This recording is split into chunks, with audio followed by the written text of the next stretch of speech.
एक बार की बात है। एक वृद्ध व्यक्ति अपनी बहू और बेटे के यहाँ शहर रहने गया।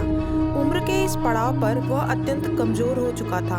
उसके हाथ कांपते थे और दिखाई भी कम देता। वह सब एक छोटे से घर में रहते थे। पूरा परिवार और उसका 4 वर्षीय पोता एक साथ डिनर टेबल पर खाना खाते थे।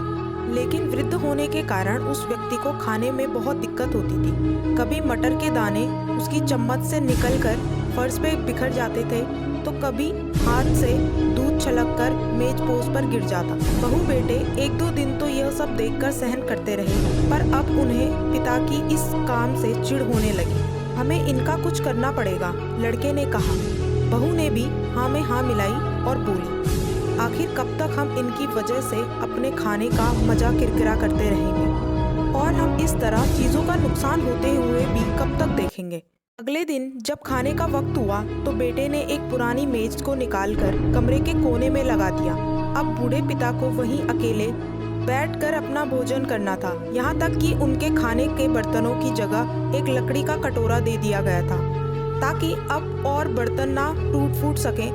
बाकी लोग पहले की तरह ही आराम से बैठकर खाते, और जब कभी कभार उस बुजुर्ग की तरफ देखते तो उनकी आंखों में आंसू दिखाई देते। यह देखकर भी बहू बेटे का मन नहीं पिघलता। वो उनकी छोटी सी छोटी गलती पर ढेरों बातें सुना देते। वहाँ बैठा उनका छोटा सा बालक यह सब ध्यान से देखता रहता और अपने में मस्त रहता। एक रात खाने से पहले उस छोटे बालक को उसके माता पिता ने जमीन पर बैठकर कुछ करते हुए देखा। तुम क्या बना रहे हो? पिता ने पूछा। बच्चे ने मासूमियत के साथ उत्तर दिया, अरे मैं तो आप लोगों के लिए एक लकड़ी का कटोरा बना रहा हूँ, ताकि जब मैं बड़ा हो जाऊंगा तो आप लोग इसमें खा सकें। और वह पुनः अपने काम में लग गया। इस बात का उसके माता पिता पर बहुत गहरा असर हुआ। उनके मुंह से एक भी शब्द न निकला और आंसू बहने लगे।